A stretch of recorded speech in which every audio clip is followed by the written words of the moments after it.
Kompas Petang berlanjut, saya Tifal Solesa. 2 bulan jelang berakhirnya pemerintahan Joko Widodo Ma'ruf Amin, Presiden meminta maaf kepada rakyat Indonesia atas kesalahan yang dilakukan selama menjabat. Ia mengaku tak bisa menyenangkan semua pihak selama memimpin pemerintahan 2 periode terakhir. Hal itu disampaikan Presiden dalam agenda zikir dan doa kebangsaan jelang Hari Kemerdekaan Indonesia di halaman Istana Merdeka Jakarta. Di tengah sambutannya, Presiden meminta maaf atas ketidaksempurnaannya sebagai pemimpin. Presiden pun bilang sebagai manusia biasa, ia tak mampu memenuhi harapan semua pihak.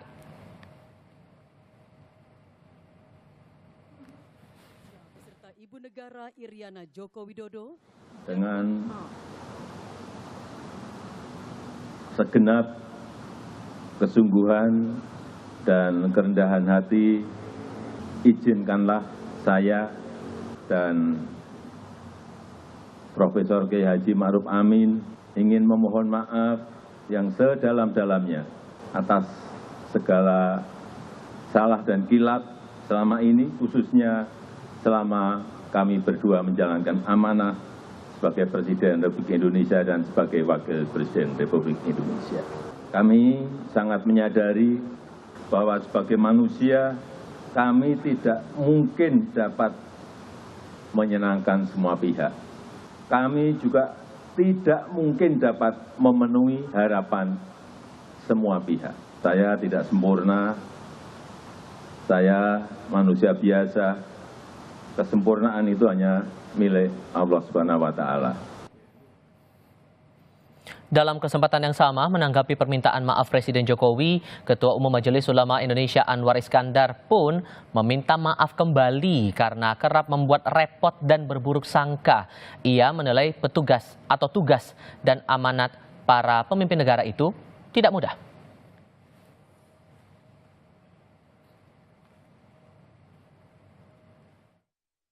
Kalau Pak Jokowi tadi menyampaikan bersama Pak Kiai Ma'ruf minta maaf. Kalau boleh saya mewakili panjenengan semua, boleh enggak? Kita maafkan, Pak. Bahkan mungkin kita ini juga lebih dari minta maaf kepada Bapak-Bapak sekalian.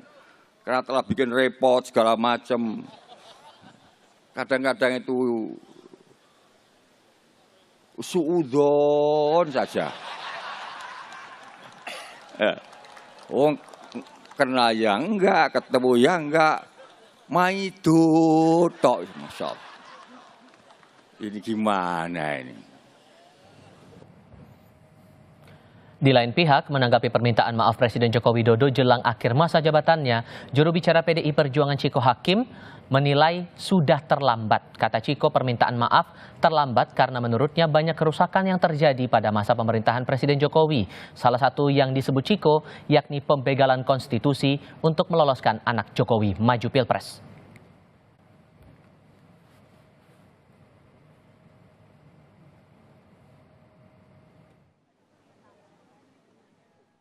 Dari PDI Perjuangan tidak ingin terlalu menghiraukan atau tidak ingin terlalu menganggap serius hal ini karena memang semuanya sudah cukup terlambat.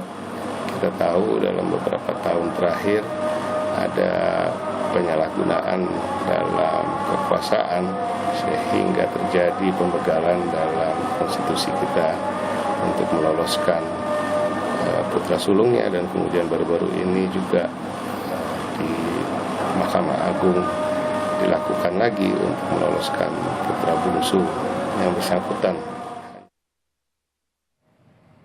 Di pihak berbeda, Partai Amanat Nasional menghargai permintaan maaf Presiden Jokowi dalam acara zikir dan doa kebangsaan pada Kamis malam.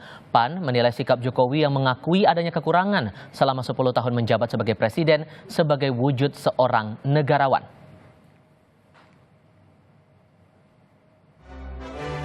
Partai Amanat Nasional mengapresiasi dan menghargai ucapan permohonan maaf Bapak Presiden Jokowi yang disampaikan dalam acara zikir dan doa kebangsaan kemarin malam.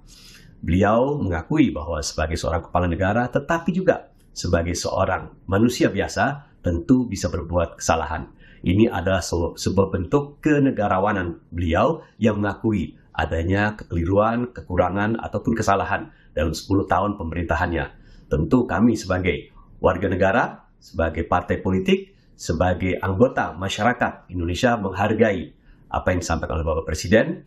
Dan kami ucapkan juga dalam kesempatan ini terima kasih atas pengabdian beliau selama 10 tahun menjadi kepala negara di Republik Indonesia. Berbeda dengan PAN, Partai Kebangkitan Bangsa menilai ada tempat untuk Presiden menyampaikan pertanggungjawaban selama menjabat. Meski yakin masyarakat akan memaafkan, PKB menilai Jokowi yang menerima mandat dari rakyat tetap harus mempertanggungjawabkan janji-janji politiknya. Salah satunya, janji pertumbuhan ekonomi hingga 7%.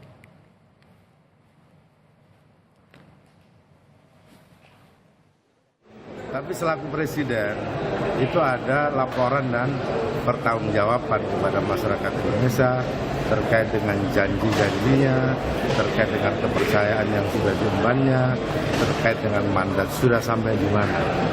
Termasuk janji menegakkan demokrasi juga masih tanda kutip ada yang masih belum merasakan kepuasan itu. Termasuk juga janji untuk pindah ibu kota juga sampai hari ini juga belum. Pertumbuhan ekonomi dan pengangguran masih cukup lebar, banyak juga yang kena PHK. Nah, itu janji pertumbuhan 7% tidak tercapai. Lalu apa pesan di balik permintaan maaf Presiden Jokowi dalam acara doa dan zikir MUI Kamis malam kemarin?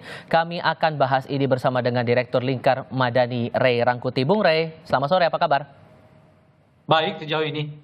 Baik, terima kasih sebelumnya sudah bergabung. Kami juga akan menghadirkan satu narasumber lagi dari Projo. Sambil kami menunggu kehadirannya, kita ngobrol dulu ya Bang Ray. Ya. Menurut Anda, momentum kemarin Presiden Jokowi meminta maaf di acara zikir dan doa kebangsaan itu momentumnya tepat atau tidak?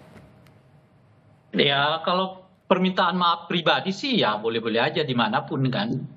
Tapi kalau permintaan maaf sebagai pemimpin negara ya mekanismenya beda.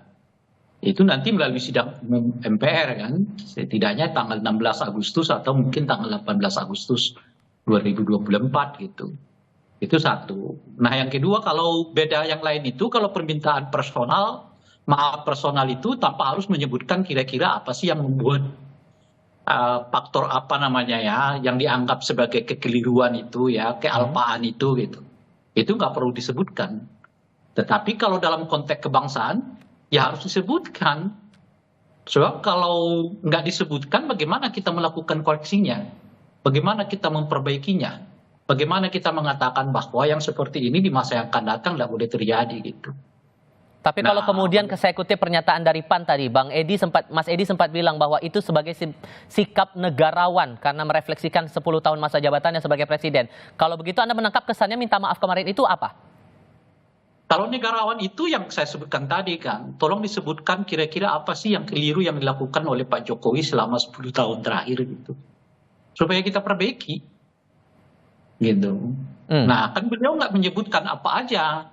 Makanya saya juga terkejut, loh kok Pak Jokowi minta maaf? Minta maaf dari apa? Kan kalau selama ini para pendukungnya selalu menganggap dia selalu benar kan. Selalu di jalan yang benar lah, itu nggak ada salahnya gitu. Lah kok tiba-tiba beliau minta maaf?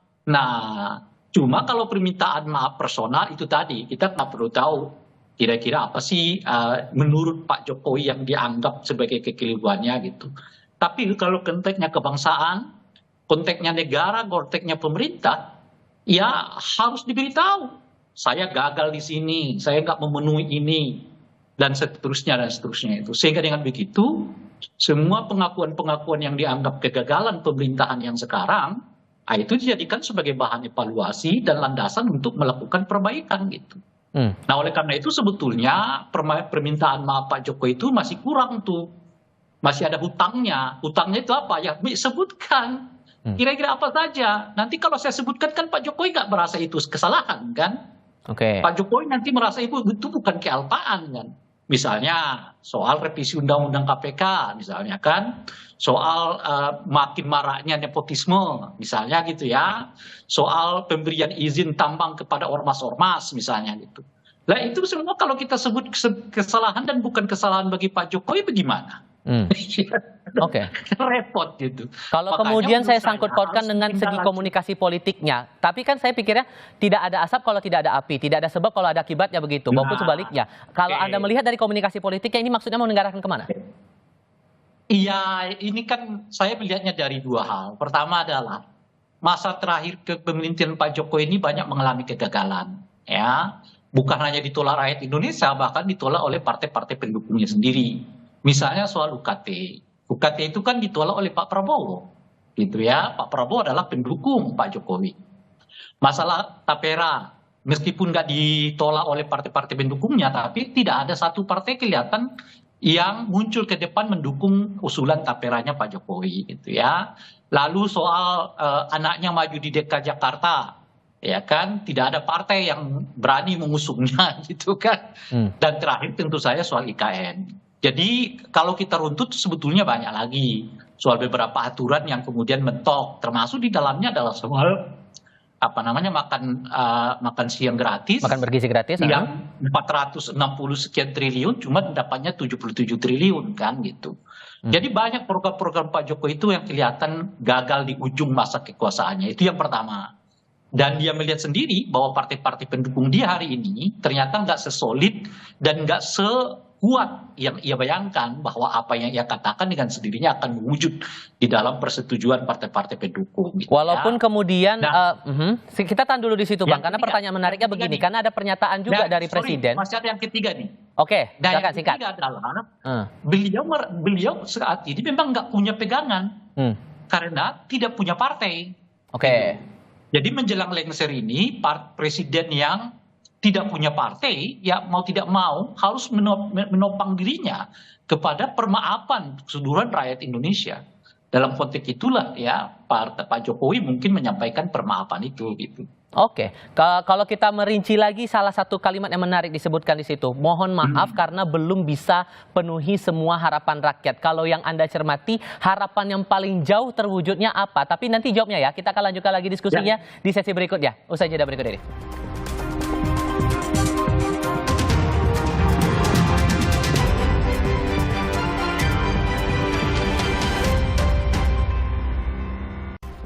Kami sampaikan kembali informasi menjadi dasar diskusi kami kali ini, Saudara. 2 bulan jelang usahanya pemerintahan Joko Widodo Ma'ruf Amin, Presiden meminta maaf kepada rakyat Indonesia atas kesalahan yang dilakukan selama menjabat. Ia mengaku tak bisa menyenangkan semua pihak selama memimpin pemerintahan 2 periode terakhir. Dengan segenap kesungguhan dan kerendahan hati, izinkanlah saya dan Profesor Kiai Haji Ma'ruf Amin ingin memohon maaf yang sedalam-dalamnya atas segala salah dan kilap selama ini, khususnya selama kami berdua menjalankan amanah sebagai Presiden Republik Indonesia dan sebagai Wakil Presiden Republik Indonesia. Kami sangat menyadari bahwa sebagai manusia kami tidak mungkin dapat menyenangkan semua pihak. Kami juga tidak mungkin dapat memenuhi harapan semua pihak. Saya tidak sempurna, saya manusia biasa. Kesempurnaan itu hanya milik Allah Subhanahu wa Ta'ala. Bung Ray Rangkuti masih bersama kami dan sudah bergabung juga saat ini Bung Panel Barus selaku Bendahara Umum Projo. Bung Panel, selamat sore. Selamat sore, Assalamualaikum warahmatullahi wabarakatuh. Waalaikumsalam warahmatullahi wabarakatuh. Terima kasih sebelumnya sudah bergabung. Bung Panel, tadi dinilai Bung Ray juga permintaan maafnya tidak dirinci oleh Presiden Jokowi. Emang kesalahan atau kekurangannya apa? Ditambah lagi PKB tadi setelah sholat Jumat saya bertemu di DPR, Bang Jazilul Fawait bilang ada tempatnya untuk menyampaikan pertanggungjawaban sebagai seorang presiden. Jadi menurut Anda ini permintaan maaf ini momentumnya tepat tidak kemarin itu saat zikir dan doa bersama itu? Ya, saya pikir dalam suasana berdoa, berzikir, dalam memperingati bulan Agustus, bulan kemerdekaan, saya pikir momentum itu tidak salah ya, tidak salah di depan banyak ulama segala macam. Dan saya pikir ini hal yang biasa ya, orang Pak Jokowi dia akan mengakhiri masa jabatannya ya di bulan Oktober, di momentum yang baik tadi malam dia menyampaikan permohonan maaf ke seluruh rakyat karena memang seperti yang beliau sampaikan tidak ada yang sempurna manusia itu. Sempurnaan hanya milik Tuhan. Gitu. Tentu dalam memimpin di periode kedua ini juga mungkin ada kekurangan, tidak bisa memuaskan berbagai pihak karena juga di periode kedua banyak sekali tantangan yang dihadapi oleh pemerintahan Jokowi Maruf Amin. Di awal periode 2019, negara kita dan seluruh negara di dunia juga menghadapi satu krisis yang disebabkan oleh COVID-19. Tentu banyak kebijakan-kebijakan, banyak pilihan-pilihan keputusan yang harus diambil, dan terkadang pilihan-pilihan keputusan itu belum tentu sepaham gitu ya, atau disetujui oleh semua pihak. Tidak mungkin satu kebijakan disepakati oleh semua pihak. Saya pikir begitu. Oke, tapi kalau di sisi lain juga kita lihat ada puncak kekecewaan publik di momen-momen kita menghadapi Pilpres, masalah putusan MK nomor 90, banyak guru besar yang juga menyatakan kekecewaan dan disebut-sebut ada cawe-cawe Jokowi dalam Pilpres itu. Mengapa Presiden tidak mengambil momentum di saat itu menurut Anda? Ya, itu kan bilang banyak kekecewaan di masa Pilpres itu kan framing kalian, framing teman-teman saja gitu loh. Bukan framing Pak, karena guru besar pun juga sudah bersuara di situ Bang. Gimana tuh ngeresponnya? Faktanya di pemilu itu sudah selesai, ya. Rakyat telah memberikan amanatnya kepada pemerintahan terpilih Prabowo Gibran, dan itu fakta yang tidak bisa dihindari gitu loh. Itu fakta gitu loh. Jadi kalau dibilang kekecewaan rakyat di situ, faktanya rakyat ikut kok. Rakyat tidak kecewa, rakyat memilih gitu loh. Malah rakyat memberikan amanat terhadap pemerintahan terpilih Prabowo Gibran gitu loh. Kalau sebagian orang bilang itu peristiwa pemilu kemarin tidak fair, tidak ini, tidak itu, saya pikir itu dari perspektif tidak setuju saja, gitu loh. Tapi faktanya mayoritas 58% rakyat setuju kok. Kalau nggak setuju kan tinggal nggak dipilih kemarin, gitu loh. Baik, oke, Bung Rey merespon dari jawabannya Bang Panel tadi, gimana ngeresponnya? Ditambah lagi dengan pertanyaan saya sebelumnya, hal apa yang harapannya kayaknya jauh dari harapan untuk bisa dieksekusi oleh pemerintahan Jokowi sekarang? Nah itu yang saya sebutkan tadi, kalau permintaan maaf personal sih nggak usah sebutin apa aja yang perlu dikoreksi gitu. Tapi kalau permintaan maaf dalam konteks kenegaraan itu harus disebutkan oleh Presiden Jokowi, bukan oleh kita. Sebab kalau kita nanti dibantah lagi sama Bung Barus kan, dia bilang kan itu kan kau sendiri tuh yang mengatakan begitu, yang lain kagak. Kita menyebut ini pemilu terburuk sepanjang era reformasi, Barus nggak setuju. Kita menyebut revisi undang-undang KPK itu membuat KPK seperti yang sekarang, dia nggak akan setuju. Kita menyebut dinasti politik yang dilakukan oleh Pak Jokowi itu berbahaya bagi demokrasi, pasti Barus juga nggak setuju. Nah, jadi hanya Pak Jokowi ini sekarang, dan tentu saja mungkin panel Barus yang tahu mana sih sisi kelemahan yang dianggap kelemahan oleh Pak Jokowi sehingga beliau merasa meminta maaf kepada rakyat Indonesia. Tolong sebutkan, kalau enggak ya ini permintaan basa-basi. Ya, permintaan maaf basa-basi. Kalau nggak mau menyebutkan apa saja yang menjadi sesuatu yang menurut Pak Jokowi nggak bisa dilaksanakan, nggak bisa ditunaikan, nggak bisa memuaskan semua pihak, semua kelompok macam-macam dan sebagainya itu. Mana supaya ada perbaikan, supaya kita tahu ini perbaikannya begini. Apalagi kan presiden yang sekarang, presiden yang terpilih adalah presiden yang melanjutkan. Loh, bagaimana yang melanjutkan sesuatu kalau ia sendiri nggak tahu di mana kelemahan-kelemahan dari presiden yang sebelumnya? Tahan dulu Bung Rey. Boleh responnya Bang Panel? Iya, masalah Bung Rey mengatakan saya tidak setuju. Bung Rey punya persepsi bahwa ini dinasti, bahwa persepsi ini pemilu terburuk, terserah. Itu kan Bung Rey punya ukuran-ukuran sendiri. Cuman faktanya pemilu kemarin keikutsertaan rakyat dalam gegap gempita pemilu itu cukup tinggi. Ada 151 juta pemilih. Berapa 70 sampai sekian persen orang ikut terlibat dalam pemilu. Jadi kalau dari sisi partisipasi luar biasa. Gitu. Baik. Kalau dibilang Bung Rey ini dinasti, ya itu persepsinya Bung Rey. Tapi ternyata rakyat mayoritas nggak setuju juga sama persepsinya Bung Rey. Saya tidak melarang ketidaksetujuan itu, tapi itu fakta gitu loh. Bung Rey ini kan cuma cuap-cuap aja gitu. Nah, faktanya rakyat tidak setuju dengan narasi yang dibangun oleh Ray Rangkuti gitu loh. Ya. Oke, respon terakhir Bung Rey, singkat saja. Mayoritas Ya rakyat. itu yang saya sebutkan tadi. Kalau kita sebutkan nanti ini loh yang jadi kealpaan Pak Jokowi, kesalahan Pak Jokowi, pasti dibantah oleh Bung Barus. Dan mungkin juga dibantah oleh Pak Jokowi. Oleh karena itu, silakan Pak Jokowi mengungkapkannya kepada masyarakat. Apa saja yang dianggap selama ini tindakan yang menurut beliau menjadi kealpaan, menjadi kelalaian yang mengakibatkan mungkin melukai sebagian perasaan masyarakat Indonesia. Sebab kalau kita tunjukkan, panel Barus bantah. Oke. Ini loh, dia bantah. Ini loh, dia bantah. Ini loh.